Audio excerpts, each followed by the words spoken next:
It's the School PR Podcast, the power of the PIO position and strategic storytelling. That right now.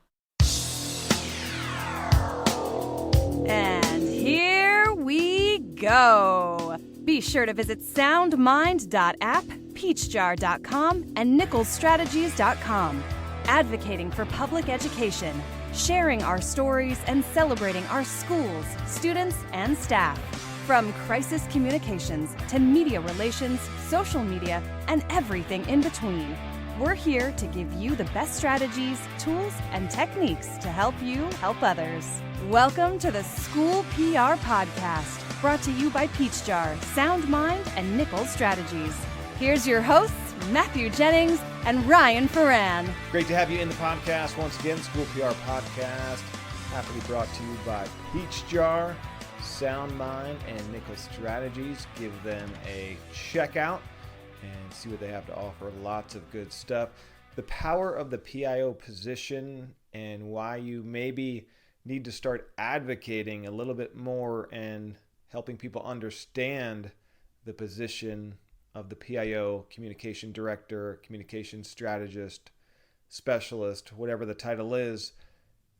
It is probably going to be very important in the upcoming years, especially I think the next year or two. So talk about that coming up, and strategic storytelling, how you can be very creative using some new school techniques, old school techniques, all that. We'll get into it and hopefully give you a lot of good takeaways that you can use right away. This is from a webinar I did with our County Office of Education, LACO. Big thanks to Liz and her fantastic team over there for inviting me on to do this webinar for a bunch of local PIOs and comms folks in our area. It was great to do that.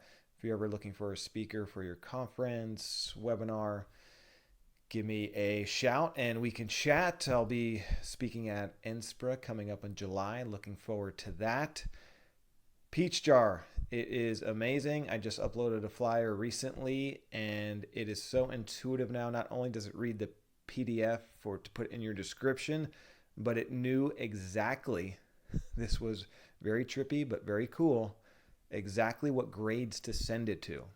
It knew it was an elementary flyer and knew exactly who I wanted to send it to. Saved me time and it was really cool. So love Peach Jar's new innovations. They are super easy to use. It is a big time saver and I really enjoy the innovative updates that they just put out. Don't know how long that's been there, but I was noticing that the other day and thought it was super cool. Nichols Strategies, they are doing amazing things. They have a great team. They have case studies on their website if you need help.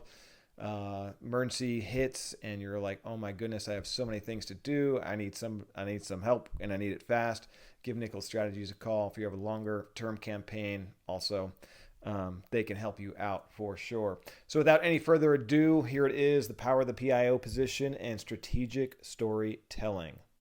All right, great to be here. Liz, I appreciate you and your team, this group, and the support you guys give us.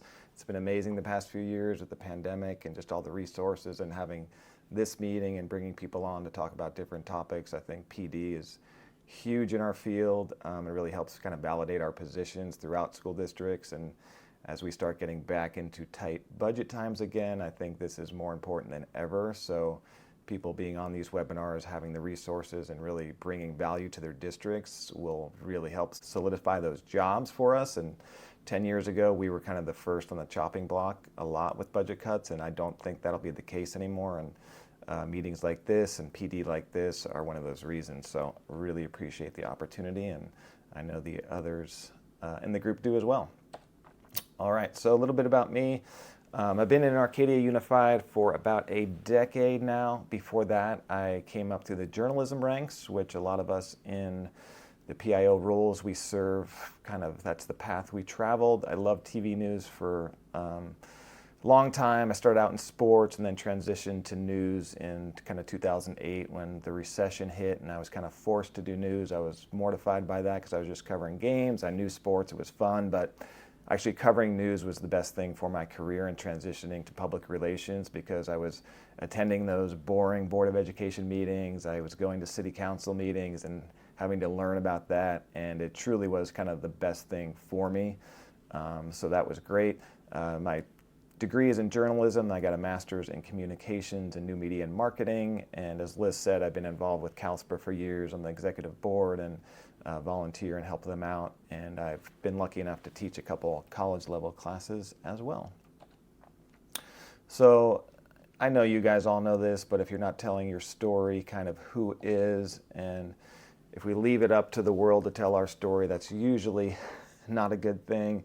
Could be some disgruntled parents or staff or just people in the community that don't have all the information. Social media can go in so many different directions. The media will cover the negative stories. So that's kind of where we prove our value as communicators. We take control of the narratives, the storytelling. I don't need to tell you guys that, but it's really important to kind of let our boards know and our staff know that's kind of a big piece of what we do. And the why behind it is really important too. And again, as we get into tough budget times, kind of validating your position or getting a seat at the table, getting a promotion, kind of getting up in the ranks in your organization, there's a lot of whys that are pretty powerful that most people know, but I don't know if you've really thought about it. And one of the things I take pride in, and we saw years ago when we first launched our social media campaign here in the district, was the increase in morale was super powerful. We all have our Teacher of the Year recognitions. Liz was talking about recognitions they do at LACO, and those are great. I mean, it makes people feel good, it validates them, it honors hard work. But that's something that we can do, that level, on a daily basis through social media, shining a spotlight on students and staff. And so it's just great when you hear one colleague in your district talking to another saying, I saw you on social media, congratulations on that award, or that was an amazing project. So we really can help boost morale, boost culture in a district. And that's a unique position that we have that not many people can do throughout your district. So that is fantastic. In California, we are facing a serious teacher shortage in our state, and that's national as well. So if you're not working with your HR department or they haven't come to bug you, that's a real value point you can provide, is helping with that teacher recruitment. And that's what we can do by sharing teacher stories, how innovative they are, and that attracts other really high quality teachers. And then when you have job postings, putting it out there on your social media, doing email blasts, finding creative ways to help publicize those job postings and fill those positions.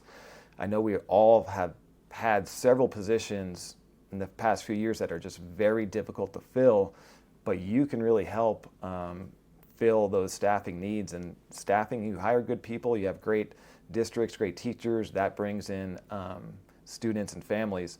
The other big one, as we know, is declining enrollment. We're seeing it big time in California, especially in LA. I was reading something recently where this is the first year, maybe it was last year, that more people have left California that have come into it. We've never seen that before.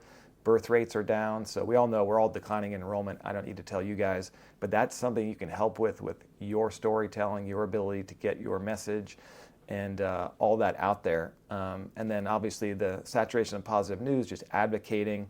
And the other big thing I want to talk about is we have a key role in helping with partial taxes and bond measures.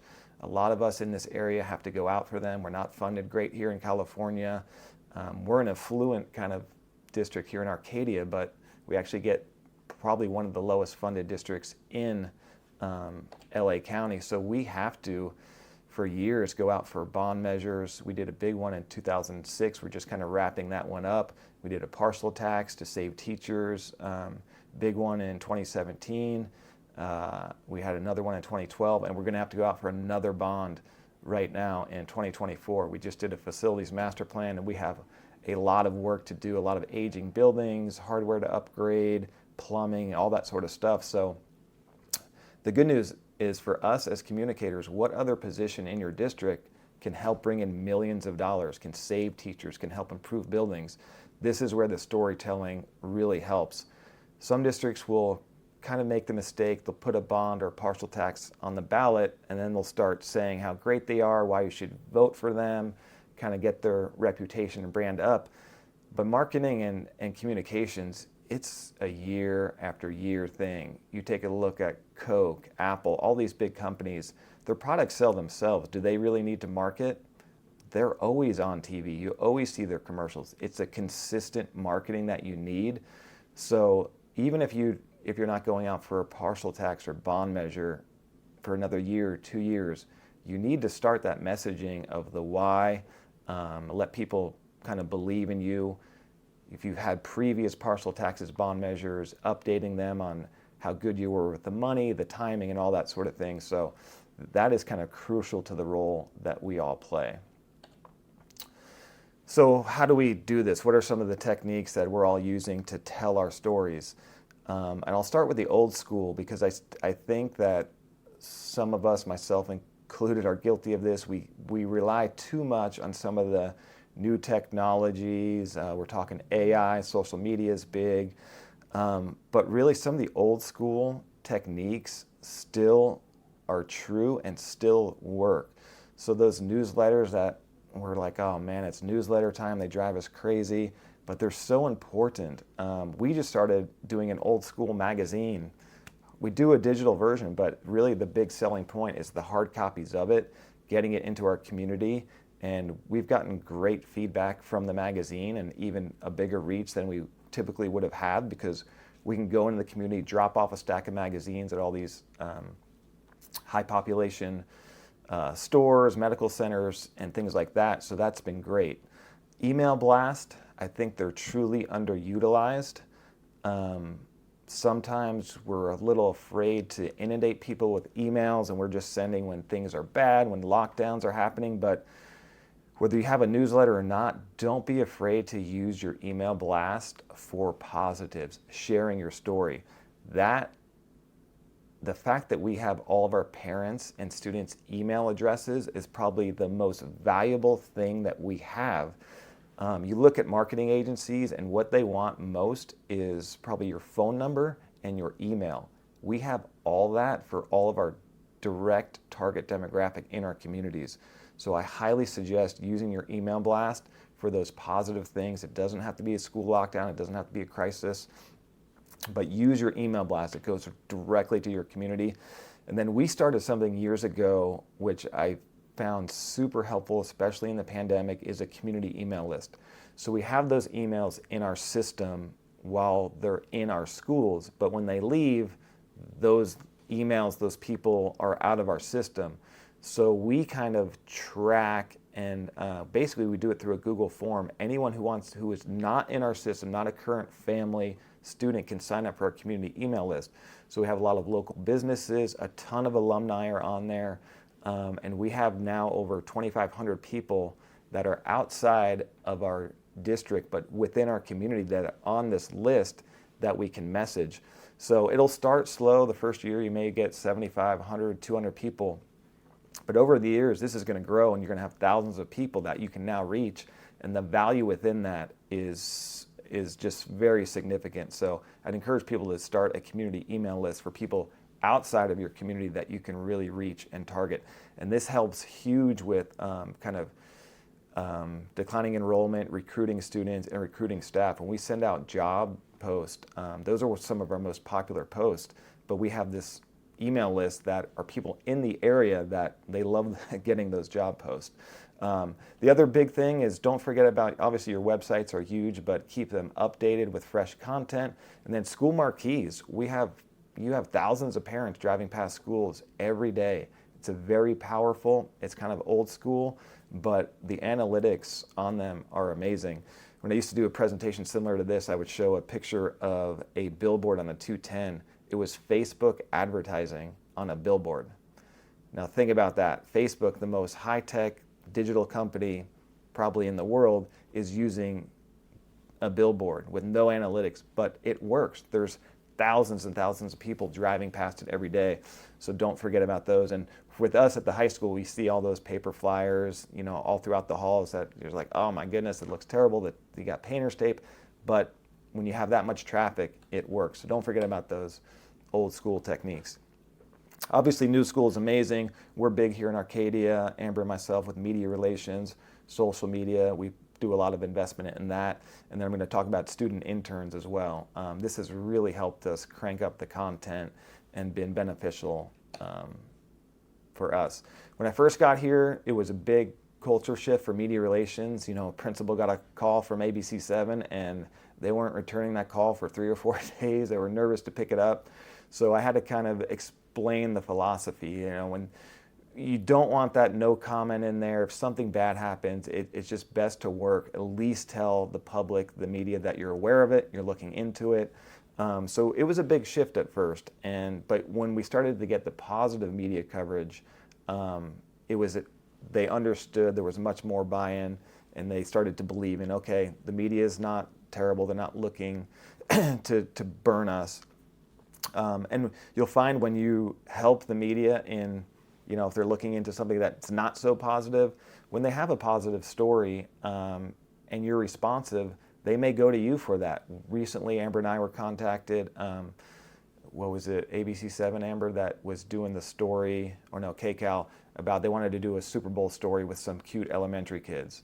So they came to our school. It looked amazing. We had our teacher there in one of our brand new classrooms. So they came out and did a fun story with us. ABC7 once, it's the first day of school, super hot, so they were doing a back to school story. Can we come out? Yeah, sure. It was great. They showed our maintenance workers on top of the roofs cleaning the AC units. We had our staff with cold water out there. So it was just a feel-good story. But it's because when we're responsive to all stories that they'll give us a call if they just have kind of a lighter, easier story, and we get that opportunity. Press releases are still, that's kind of old school, but they still work. I'll share a story about what we sent out last night that got picked up, which was great. But I will say, make the press releases easy, provide all the information in there. And while we're in the second largest media market in the country, which is amazing, still those community papers, those weekly blogs in your community, those are big. So utilize those as well. And most of them are short staffed. So if you make it easy, you provide the quotes for them, provide the picture, write the headline, a lot of the times they'll just copy, paste, and print that. So that's very valuable, and it's another way to get out your story, which is great. So again, making it easy as possible, big time believer in that. So don't write 3 or 4 pages, 1 pager. Do it how the media would do it. We do video press releases too. We haven't done it too recently, but you can send the media, ABC7, NBC4, they've picked up stuff, I'll show some in a minute, where you're just shooting video with your phone and doing it in the same format the news would do it. So you're not putting in text, you're not putting in music, you're not putting in fancy dissolves. The media is basically straight cuts. Send them a suggested script, make it short and sweet, but you've made it very easy for them because they're not going to come out to all your, some of your events and what you think is newsworthy. But if you send it to them and they just basically have an edited version, they have a script, and if it's written well and shot well, we've gotten several stories on the air just because we kind of provided it for them. So that's a great way to do it as well. And then get contributors, make sure you're subscribing to your principals' newsletters, checking out what's going on in the district. And to get stories, you can also, if you wanted to, you can create a Google form so people can submit their ideas and their stories to you as well. This is just from one of our high school graduations.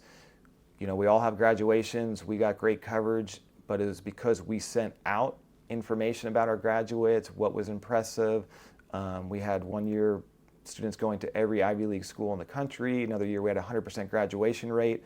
So we made it easy for them to have great talking points to celebrate students. So it takes a little bit of work on your end, but the end reward about, the media still has such a big reach. So sending out those talking points, those leads in the story really help, and we've seen really great coverage through the years, even with just something as simple as graduation, which is an annual thing.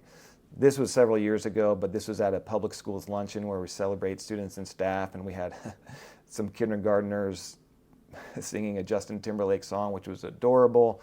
Always use kindergartners when you can. They're just too cute. And so this was just Amber and I shooting this on our cell phone on a tripod and sent it to the media and just said, here's the song, and this was picked up by several news stations and didn't take us much time at all. It's adorable. The news, while it's a lot of politics and murder and mayhem, the last part of the news is what they call the kicker. And so they usually try and get at least one positive story in there so we aren't too miserable throughout the rest of the day. So they always have a spot for at least one or two positive stories. And honestly, even in LA, there's some stations that really try and do good community positive news, which is great. So you can be as simple as that, a really cool performance from your elementary students or high school, and you can see some good traction from it. The story on the left here, the Arcadia Unified Middle School Students Wins Robotics Championship, this is what we sent out last night. And this is from two interns of ours that wrote a story, and we sent it out as a press release, a story, we put it on our website. And to be honest, I wasn't even going to send it to the news station, the TV news stations, because it's an in-depth story. It's 4 pages long, and I figured they wouldn't read it. It's just photos to go with it. But they picked it up last night. We sent 4 or 5 photos along with it in a Google folder so they can have easy access to it. And these kids won this Lego Robotics Championship, and they're helping people with that are autistic, and it's really this cool thing. I thought it was way too long and for them to pick it up, but they picked that up, ran the pictures, and it was this really great story. This other one here on the right is local schools participating in Great Shakeout. ABC 7 was going to come out and kind of just see what we do for the shakeout, the earthquake drill. They couldn't make it. I was in a meeting, and they said, can you send us some video? Amber went out there, shot short clips, straight, no real fancy editing, and they ran, a 30-second story about us safety preparedness, doing earthquake stuff, and it was just because, Amber sent the video, made it super easy for them, gave them the information, and, we made it on ABC 7. Congratulations. Oh, I knew that was going to happen. I clicked the mouse. We can send you guys these stories if you're interested in watching. The great thing about the getting on the media too locally is they have a huge audience, but when they post on their social media too, they have this other enormous audience, which is amazing. This was several years ago, and this was one of those kind of to our philosophy of be open and transparent with the media. This was not the greatest story for us, to be honest. Years ago, before I got here, we were the first school district in the country to have a lawsuit about transgender access kind of put upon us. And it wasn't because we were doing anything malicious or anything. It was kind of, we didn't know what to do. So make a very long story short, several years later, we've had some state laws passed about transgender, and we've been doing this years before then because of this federal situation. But I got a call one day, ABC, I thought it was ABC 7 and calling about it, and then I found out it's ABC Network, and that raised the level of anxiety a bit. And then it was Diane Sawyer, maybe even more nervous. But my superintendent's amazing. I wouldn't recommend this for everybody to go on national TV and talk about such a sensitive topic, but we were very prepared. We did mock interviews, we did talking points, we redid the talking points, we shot mock interviews, we analyzed them, and it turned out great, and people got to see what an amazing educator Dr. Van Osdal is, how awesome our teachers are. And so at the beginning of the story, before we had communications people in our district, we looked like we could care less about certain students. We didn't really care. We were not commenting. And then we said, this is not the story. This is not what happened. It was kind of new to everyone. There was an issue at a summer camp, didn't even really involve us. So when we started talking and sharing our story, people understood it, and the narrative changed.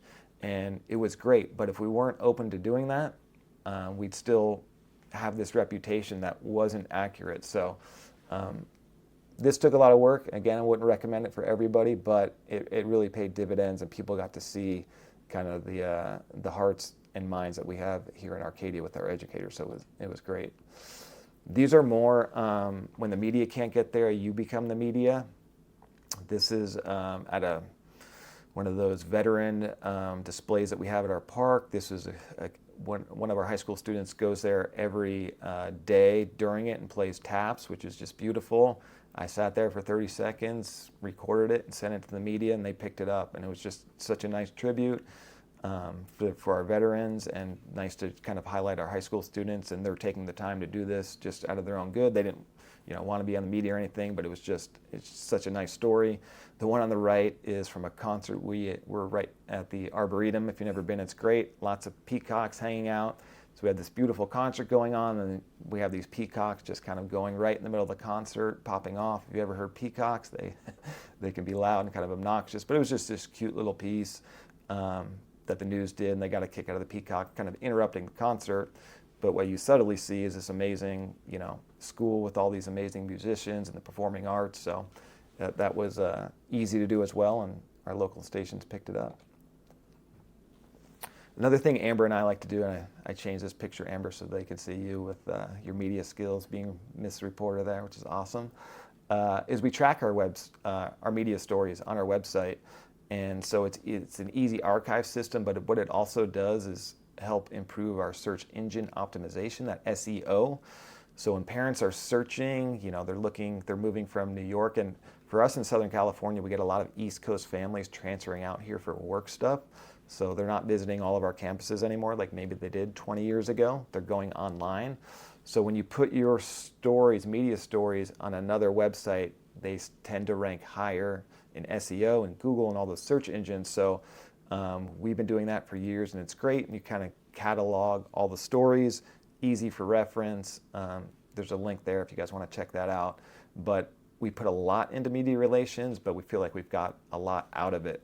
When we are hiring for certain things, we tend to get a good amount of applicants. Our declining enrollment, we have it, but it's not as severe, and we think some of these measures have helped.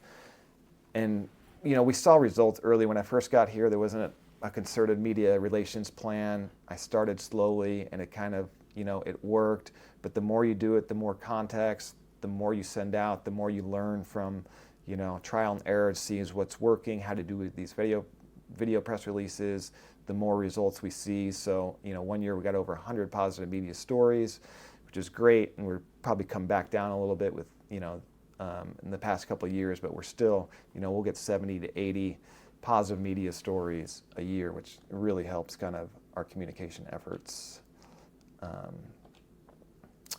And then we also do kind of segmented franchises. We have one called the Digital Education Station.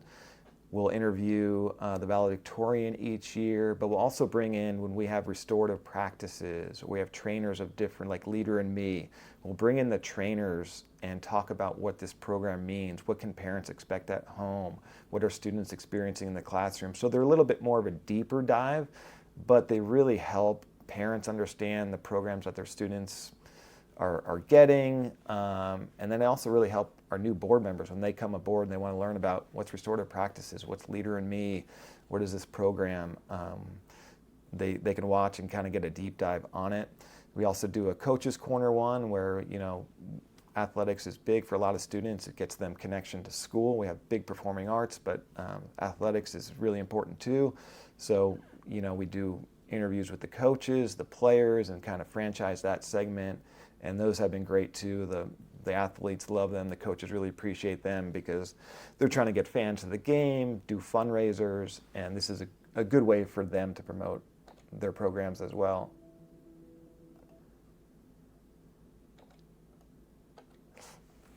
Social media, I don't need to tell you guys, social media is very important.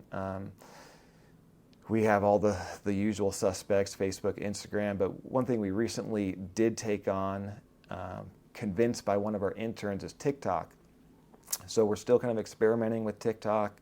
I know there's some other districts on TikTok and putting out some good things. Our intern, years ago, our interns wanted to get on Snapchat and was like, I don't think we want to do that.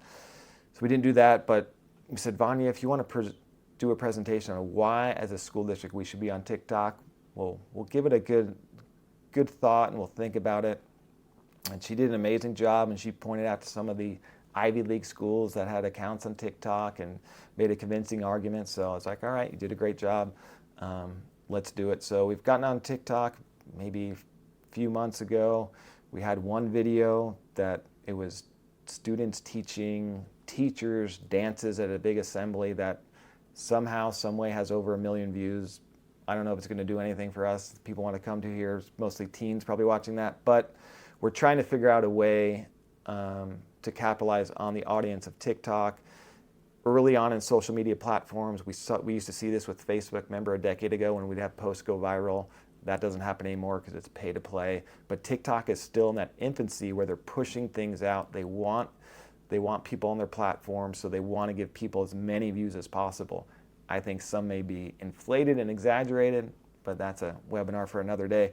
But right now, they're pushing it out big time, and that's why TikTok is such the trend. So while the kids really love the viral videos and the trends, I told them we'll do that, but we're also going to post some of our other less trendy things on there, some of the other things that may not be that exciting, not go viral, but we want the penetration and those views as well. So it's been an interesting experiment. Stay tuned for that. One campaign Amber and I do every year that we love is Arcadia First Day. Feel free to take this, steal this for your own district. Many other districts have. First day of school, mom, dad, grandma out there with their cameras, and we said it's got to be a great way to capitalize on this. Amber and I, we split up. We'll go to different schools, get some pictures ourselves too. But then we figured, how do we get all these other pictures that we're not taking, encompass them, and publicize them? So we started this Arcadia First Day campaign where we use the hashtag, and we send out a big email blast to all of our parents, say, hey, it's first day of school, you're taking those pictures, tag us on social media at our handles, use the hashtag, and then if you're not on social media, you can also just email them to us. Amber goes through hundreds of photos every year, downloads them from the email, thanks them all personally, and so every year as we've done this, it's grown, and now we've been doing this, I don't know, Amber, I forget, 7-8 years. They just know how to do it. They know the routine, and so we get hundreds, and some years close to 1,000 photos of these adorable, smiling kids. Parents are happy. It's the first day of school. Nobody's disgruntled yet, and everything is so positive. And so we've gotten great traction out of just this simple social media campaign that we started years ago. And so that's something you can easily kind of implement in your district. The other big thing that we'll wrap up here with which has been so beneficial to Amber and myself, is starting an internship program. We have students in our districts that are amazing photographers. They're amazing at graphic design, video animation. So when I first got here, I said, man, there's all these stories. As a journalist, I'd walk on a campus and be like, that's a story, that's amazing. And but you're only one person, you're only two people. How do we tell all these stories? So did some research. There were some districts that had some internships, some student advocates, and we kind of took that to the next level. So basically we have 20-something students now that work for Amber and myself as interns in our public information office, and we consider them the news reporters for the school district. So now that we're evolved, we have all these different teams. We've created leadership positions for them. So we have a news writing team. We have somebody that's a manager of just the equipment. We have these AUSD Today news reports where they're just doing video reports like a reporter at KCAL9 would be doing. A podcast team. We have the magazine team, somebody that's leading all of our graphic design efforts. And then the other thing that we do, which is kind of crazy, is we have students posting directly on our social media and running our social media accounts. If you would have told me 7-8 years ago that, Ryan, you're going to have a 16-year-old running your school district Facebook page and your Instagram, I would have said you are crazy. That will never happen. But it has been fantastic because we train them, we teach them how to write captions. If they make a grammar mistake, big deal, I do too. So that has saved Amber and myself so much time, and it's gotten us so much content. So if you go to our Facebook or Instagram, you'll see probably 2 or 3 posts a day. And that's just a great saturation of content, getting back to all those goals of staff recruitment, bond measures, partial taxes, declining enrollment. So it's been super fun. Talked about the magazine. We started this a 1.5 years ago, kind of an old school technique to get information out there, but it's been received so well. And this is student driven. The stories are all written by the students. The pictures are all done by the students. The graphic design, the layout, all student led. Now, I will say myself and Amber do a lot of copy editing, especially Amber. She's the copy editing guru.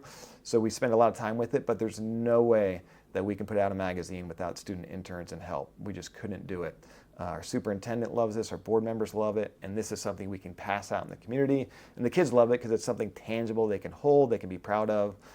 So you can see the link to all 3 of our magazines there. You can scan that, check it out. But that's been really rewarding and a fun project that we've taken on thanks to our student interns. Again, I won't play these, but these, we've kind of launched this maybe 3 years ago, where, if the media is not going to be here, let's be the media. So we train them on how to be news reporters. They go out, cover our own schools, our own stories. And we have, I don't know, it's probably 60, 70 different of these news AUSD Today videos now. We won some awards for it, which is great. And the level, when you start these, you're teaching them the techniques at the professional level like we would do in a newsroom. And the level just keeps getting better and better. And we critique them. Amber and I will go over these in our meetings with them. We'll watch them. Okay, here's how to frame this. We got to work on the lighting, the audio. So these have been super valuable. And now we have one intern, Evelyn, who is turning these around in like a day. And they're the highest quality we've seen. The turnaround time is amazing.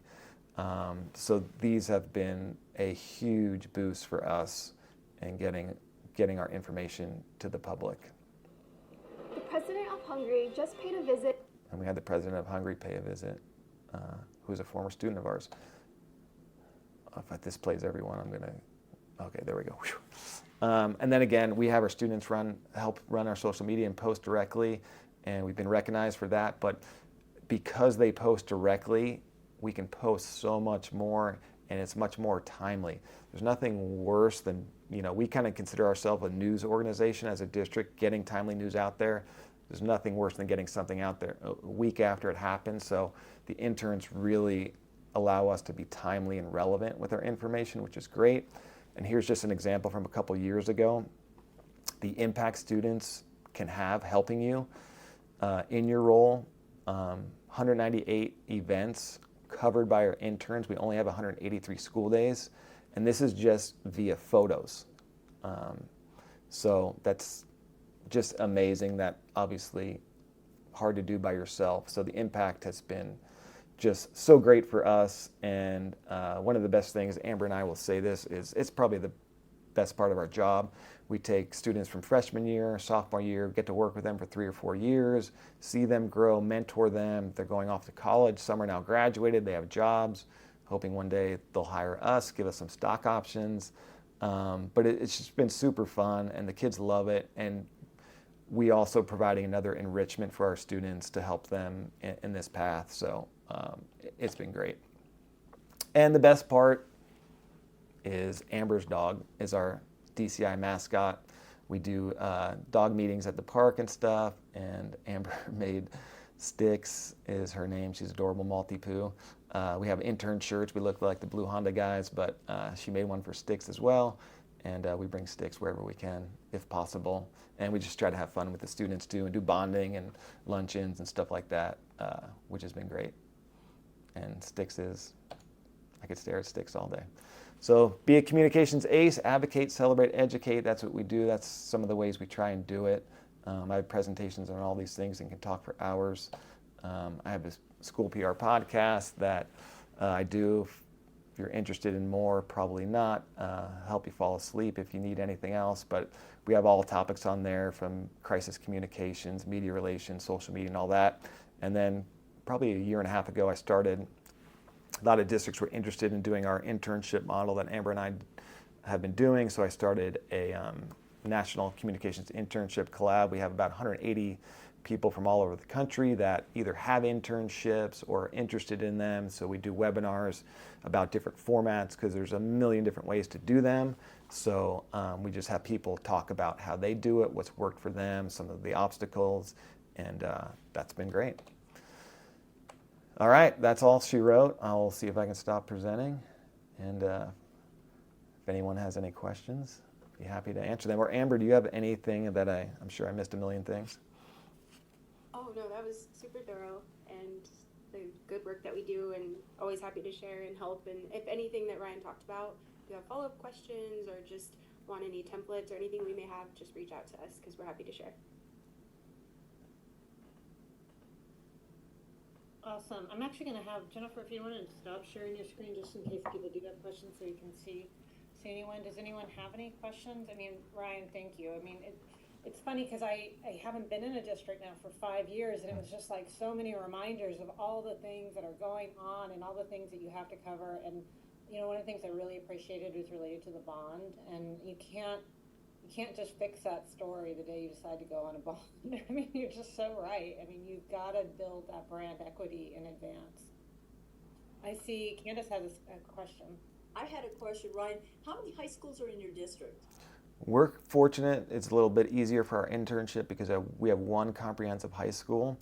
Okay. But when I get this question, you know, we have 3 high schools, we have 4 high schools, how should I do it? My recommendation is pilot it at one high school, see if it works, iron out the kinks, and then expand it. Some people get a little too ambitious, they want to be equitable, and they want to do it at all 4, but it's a disaster because it's hard enough to get it up and running. So I would say, look, we're going to try this, we're going to do it at one. If we can do it well, we'll keep expanding it, we'll get as much equity as we can, but starting it off shotgun approach is tough.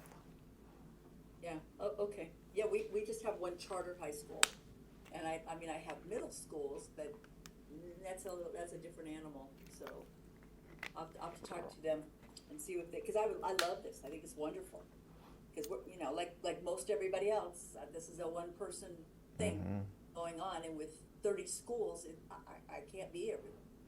Yeah.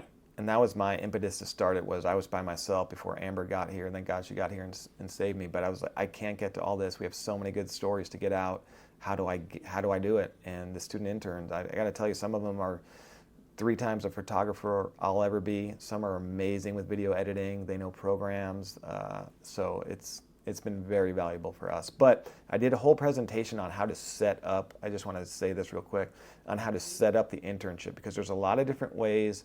And when you present it, some people will have ideas on, oh, we should do it this way.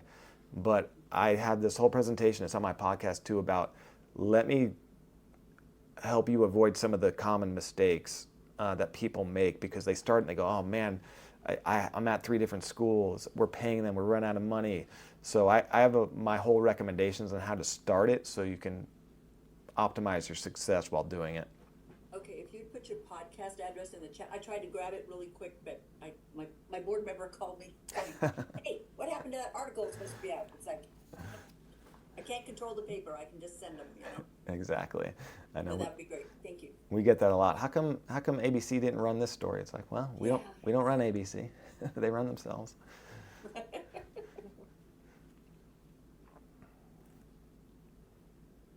I can't speak to the intern programs are made. I had one in San Ramon. I started one in San Ramon. I'm, you know, 7 years later, I'm still mentoring one of my interns, which has been just a joy.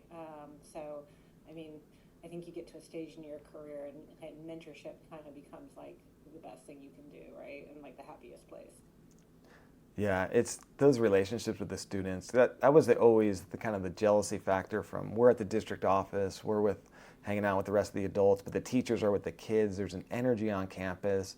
And then we get that now because we go to the high school once a week for the meetings. We get to interact with them. And then when we're covering games, our interns are there. We're talking to them.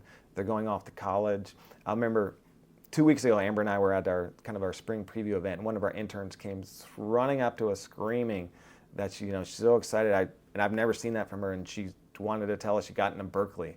And it was like, oh my God, I got in. It was like, that was just a moment that you wouldn't normally get. And it was just it's kind of emotional just thinking about, like, wow, she was so thankful, and she wanted to share that. And that, you don't get that just sitting in your office all day. Yeah, it's awesome. And great tips too on the media stuff. I mean, everyone always says you can tell your own story now, and we can, but it's different when media lifts you up. So, the more tips I think all of us can get, and it's so hard in LA County because there's not that much media for 80 school districts.